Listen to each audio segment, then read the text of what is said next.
नमस्कार दोस्तों, मैं डॉक्टर पीडी महंत आज आपके सामने एक बहुत ही ज्वलंत समस्या को लेकर उपस्थित हुआ हूँ। आज की ताज़ा खबर अभी आपने सुन ली होगी कि शिक्षा मंत्री माननीय धर्मेंद्र प्रधान जी ने इस्तीफा दे दिया है और शायद वो स्वीकार भी हो गया है। लेकिन जो ये परिस्थिति बनी और इसी तरह की परिस्थितियां बार-बार बन रही है, जो कि हमारे वर्तमान नेतृत्व पर प्रश्न चिन्ह लगाती है। तो मैं नेतृत्व के बारे में, जो सरकार बनी है उसके बारे में मैं अपना पक्ष रखना चाहता हूँ कि नेतृत्व असल में होता क्या है? नेतृत्व वो होता है जो अपने लोगों के बीच जाता है या अपने परामर्शदाताओं के साथ मंत्रणा कर कर लोगों के लिए कुछ योजनाएँ बनाता है, जो आगे जाकर लोगों को एक अच्छे जीवन जीने के लिए परिस्थिति पैदा करता है कि लोग अच्छे से इस देश में या समाज में रह पाएँ। या सरकारें या नेतृत्व ये करती है कि आने वाली समस्याओं को भाँप कर दूरगामी योजनाएँ बनाती है, जिससे कि वो समस्या अगर आ जाए तो उससे कैसे निपटा जाए, अगर नहीं आए तो भी योजनाएँ बनी होती हैं। यानी कि पूर्वानुमान लगाया जा सकता है चीज़ों का। लेकिन आज का नेतृत्व ऐसा कदापि नहीं है। आप कह सकते हैं कि 2014 में जो सरकार बनी, वो उस समय जो आंदोलन हुए, अन्ना आंदोलन है या एक बलात्कार हुआ था जिसके कारण पूरे देश में आक्रोश था। इसी तरीके से बहुत सारी चीज़ें थी और साथ ही साथ जो उस समय की जो सरकार सरकार थी, यूपीए सरकार, उन पे भ्रष्टाचार के लगातार आरोप लग रहे थे। उन सब चीज़ों से ऐसा माहौल बना कि लोगों ने सरकार को बदलने की ठान ली और या कहें कि बिल्ली के भाग से छींका फूटा। और छींका फूटने तक तो ठीक है, लेकिन जैसे ही वो अ, सत्तासीन हुए, तो उन्होंने पिछली सरकारों की सिर्फ कमजोरियां ही गिनाना चालू करी और उस कमजोरी को गिनाते हुए अपनी कुर्सी और सत्ता के शेष में बैठे रहने का एक ऐसा सिस्टम तैयार कर लिया, जो हर तरह से ताकत को अपने हाथ में रखना चाहता था और उसको ही वो नेतृत्व समझता था। लेकिन आज स्थिति ऐसी हो गई है कि सिस्टम इतना विद्रूप हो चुका है कि एन केन प्रकृण पद पर बने रहना, सरकार को थामे रहना और उसको फिर लोकप्रियता का पर्याय भी बताना। ऐसी योजनाएं बन रही हैं, बनाई जा रही हैं, जो दिखती तो लोग लुभावनी है, लेकिन उनके नतीजे जो हैं धरातल पर एकदम जीरो या कहें सिफर की तरह निकलती है। जहाँ पर लोगों के पास पीने को शुद्ध पानी नहीं है, जहाँ स्कूल नहीं है, जहाँ स्कूल है तो टीचर नहीं है, टीचर भी हैं तो उन स्कूलों को तुड़वा दिए जा रहे हैं। और गरीबी भी ऐसी कि इस देश की 80 करोड़ पॉपुलेशन जो है, उनको 5 किलो राशन जो है मुफ्त में सरकार देती है। उसके बाद ये सारे करने के बाद भी अगर अगर सरकार को या किसी पार्टी को चुनाव आयोग, उसके बाद ईवीएम मशीन और उसके बाद जाकर मतदाता सूची में भी हेर-फेर करना पड़े और फिर जब आप जीत कर आते हैं, तो आप उसे अपनी लोकप्रियता कहते हैं कि आपने अपनी सीट को, अपनी सत्ता को बरकरार रखा।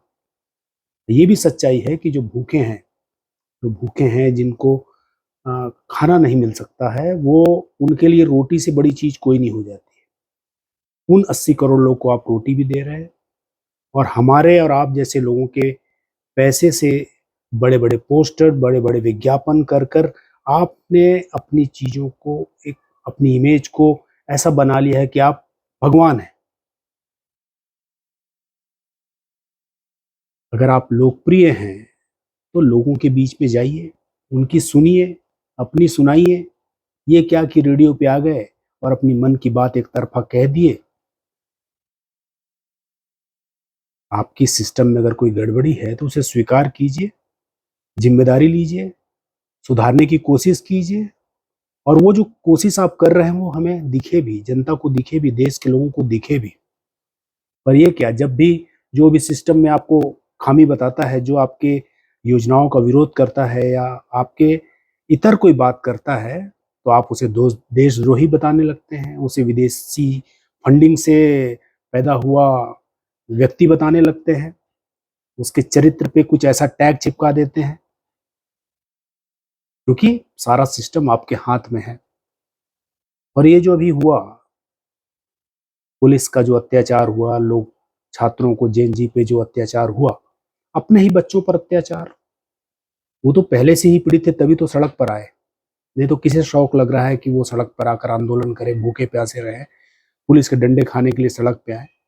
लेकिन वो पीड़ित थे इसलिए सड़क पर आए, लेकिन आपने उनकी नहीं सुनी। आपने किसानों की आवाज जो है उठने पर उन्हें सड़क सड़क पर मरने के लिए छोड़ दिया था, याद है आपको? अपने जवानों को आपने बॉर्डर पर मरने के लिए छोड़ दिया, याद है आपको? खिलाड़ियों को आपने सड़क पर पिटवाया। जो अल्पसंख्यक हैं उन्हें आप लिंचिंग के तौर पे आप उनको प्रताड़ित कर रहे हैं, उनको पिटवा रहे हैं। जो बहुसंख्यक हैं उनको आप जाति में, धर्म में बांट रहे हैं। उनकी जो श्रद्धा है, आस्था है, उसमें आपने डाका डाल दिया। जो बलात्कारी हैं, जिनको सजा मिल चुकी है न्यायालयों से, उनको आप छोड़ दे रहे हैं। कानून की लूप लाइन निकाल कर उनको आप पैरोल दे देते हैं, सालों साल पैरोल में घूम रहे हैं लोग। ये जो बच्चे आज सड़क पर हैं ना, यही हमारा भविष्य है। और इन्हीं बच्चों के जो अंधभक्त माँ बाप रहे होंगे, इन्होंने ही आपको सत्ता तक पहुंचाया होगा, और आपने उनको भी नहीं छोड़ा, क्योंकि आपको किसी की चिंता नहीं है। आपको सिर्फ चिंता है अपनी कुर्सी की, अपनी सरकार की, क्योंकि जिन्होंने भगवान राम को नहीं छोड़ा, वो किसको छोड़ेंगे? कई बार तो लगता है कि आप इतने मोर्चों पर घिरे हुए हैं कि आपको समझ में नहीं आ रहा है। लेकिन ये भी एक सच है कि जब समाज में अराजकता फैलती है, तो सबसे ज्यादा फायदा ताकतवर को होता है। क्यों? क्योंकि ताकतवर के हाथ में सारी सत्ता के सूत्र होते हैं, वो जो चाहता है करता है। अब इसको कुछ मैं उदाहरण से समझाने की कोशिश करूं। अभी कुछ सालों में जो घटनाएं हुई हैं उसको आप उन पर नजर दौड़ाएं, तो आप पाएंगे कि नोटबंदी जब हुई थी, तो नोटबंदी होने पे कौन लुट गया था, कौन मर गया था, और कौन था जो चौराहे पर आकर सजा लेने को उपस्थित हो पाया? इसमें कोई ताकतवर मरा? कोई पैसे वाला व्यक्ति मरा? कोरोना काल में कौन मरे? किन्होंने पलायन किया हजारों लाखों की तादाद में? जो लाखों लोग मरे वो कौन थे? कोई ताकतवर था? आतंकी हमलों में जो मरे, पुलवामा में मरे, पहलगांव में जो मरे, वो कौन लोग थे? कोई ताकतवर, कोई उद्योगपति, कोई पैसे वाला, कोई नहीं था। बॉर्डर पे जो मर रहे हैं सैनिक, वो कौन है? कोई ताकतवर नहीं, कोई उद्योगपति नहीं, कोई पैसे वाला नहीं। जो किसान करीब करीब 2 साल तक सड़कों पर आंदोलन करते रहे अपनी मांगों को लेकर, अंततः वो मांगे पूरी की गई इन द सेंस कि वो 3 कृषि बिल वापस लिए गए। लेकिन जो 700 से ज्यादा किसान मर गए, वो कौन थे? कोई ताकतवर किसान थे कि बड़े किसान थे जिनके पास सैकड़ों एकड़ जमीनें थी? वहां पर भी कोई ताकतवर या कोई बड़ा आदमी नहीं था। रोजाना जो है महिलाओं के साथ, बच्चियों के साथ बलात्कार होते हैं। माना कुछ छुटपुट ताकतवर लोगों के परिवार में भी ऐसी घटनाएं हो जाती होंगी, लेकिन मेजॉरिटी में आप देखेंगे तो ऐसा है नहीं। अंततः जो पीड़ित है, जो प्रताड़ित है, जो दुखी है, जो दाने दाने को मोहताज है, जो आपकी तरफ आस लगाकर देखता है और बार बार आपको चुन भी रहा है आपके कहे अनुसार, वही ही पीड़ित है, वही भुगत रहा है, वही सड़क पर आ रहा है, वही लाठी खा रहा है, वही मर रहा है। अब जनता पता नहीं किस धोखे में बैठी है, कौन सा नशा करके बैठी है, समझ से परे है। और अभी भी है कि शांत रहो और आगे बढ़ो, शांत रहो और आगे बढ़ो। और उसके सामने कुछ जो पढ़े लिखे टाइप के जो दिखने वाले जो बुजुर्ग हैं, अंकल टाइप के जो लोग हैं, वो समाज में जाति, धार्मिक आधार पर जहर फैलाते बैठ रहे हैं। बिना तथ्यों की चीजों को जाने, बिना सच्चाई को जाने, बिना किसी इतिहास को जाने नए नए पाठ्यक्रम चला रहे हैं।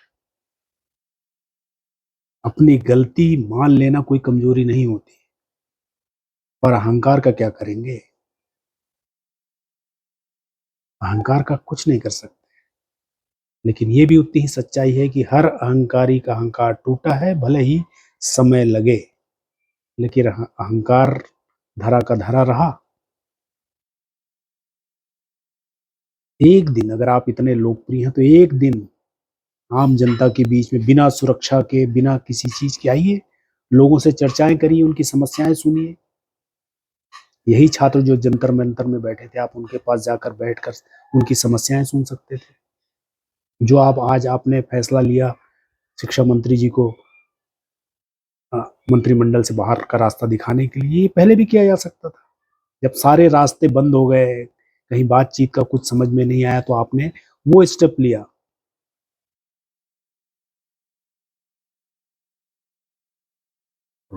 पता नहीं, गलती तो दोनों तरफ से हुई है।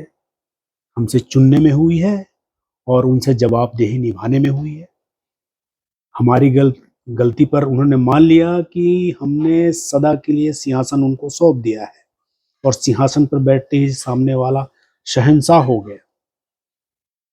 अपनी मनमानी शुरू कर दी, बिना बुलाए पाकिस्तान चले जाते हैं, विदेश भ्रमण का शौक पाल लेते हैं, ढेरों देशों से सम्मान बटोरने लगते हैं, विदेश के जो नेता हैं उनके गले पड़ जाते हैं, और यहाँ तक कि हमारा पैसा विदेश में बांटते भी पाए जाते हैं। जहां हमारे यहाँ पर स्वयं हालत खराब है, आप वहां पे विदेशों में भी आप फंड बांट रहे हैं, और स्वयं भी अपने आप को विश्व गुरु भी घोषित कर ले रहे हैं। ये तो विदेश का डंका था। अब वापस हम अपने देश में आते हैं तो यहाँ क्या? यहाँ पहाड़, जमीन, जंगल, बंदरगाह, हवाई अड्डे, जो कुछ भी है, जो आपके मित्र को पसंद आ जाए, जहां पर उन्होंने अपनी उंगली रख दी, आप वसीयत लिख देते हैं। खैर, आप शहंशाह ठहरे, कोई पूछ सकता नहीं है। पूछा तो खैर नहीं उसकी। जांच, पुलिस, जेल, चरित्र हनन, फिर एक ऐसा दौर शुरू हो जाता है कि सामने वाला जो विरोध कर रहा है या तो चुप बैठ जाता है या सरेंडर कर देता है, और वही बेहतर तरीका भी है। इसलिए यह भी समझना जरूरी है कि जो शहंशाह के साथ में आज दिख रहे हैं, या जो चुप हैं, वो भी समय का ही इंतजार कर रहे हैं कि कभी तो वक्त बदलेगा। और लगता तो है कि वक्त बदलने की शुरुआत हो चुकी है। वरना सुबह मन की बात करना, शाम को फतवे जारी करना, वो आज रात को, आधी रात को स्वयं वीडियो बना रहे हैं, और नंबर 2 तो परिदृश्य से ही गायब है। पर ताकत का जो इतना घमंड है, वो इतनी जल्दी जाता नहीं है और आसानी से जाता नहीं।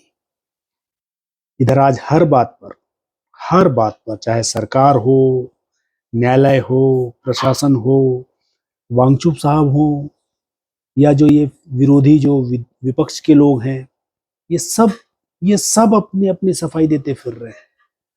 इसका मतलब है कि वक्त करवट बदल रहा है। यानी जो ये जैन जी हैं, इन्होंने जो तीर छोड़ा है वो बिल्कुल सही निशाने पर लगा हुआ है। इसलिए ये जो आंधी चली है, ये किसी बयान पर, किसी भावुक अपील पर, किसी घोषणा पर, किसी प्रिय व्यक्ति के समझाने पर, या किसी भी भुलावे से रुकनी नहीं चाहिए। क्योंकि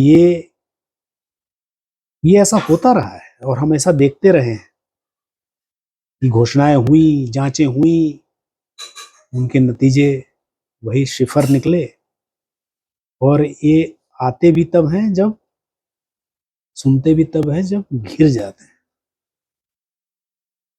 इसलिए नारों पे नहीं, नियत पे ध्यान रखें। अंत में एक लोकोक्ति मैं कहना चाहता हूं, जिसे आप किसी जाति या किसी संप्रदाय या आ, किसी से समुदाय से आप उसको संबद्ध ना करें। एक कहावत है कि जाट मरा तब मानिए जब 13वीं हो जाए। मैं क्या कहना चाहता हूं समझ सकते हैं कि जब तक आप जिस ध्येय के लिए निकले हैं, जब तक उसे आप पार न लें, अगर आप कुछ बदलने के लिए निकले हैं और ये आंधी जो सही चल रही है और उसका आज आपने एक पहला विकेट गिराया है, कोशिश करते रहिए, हम आपके साथ हैं। जय हिंद।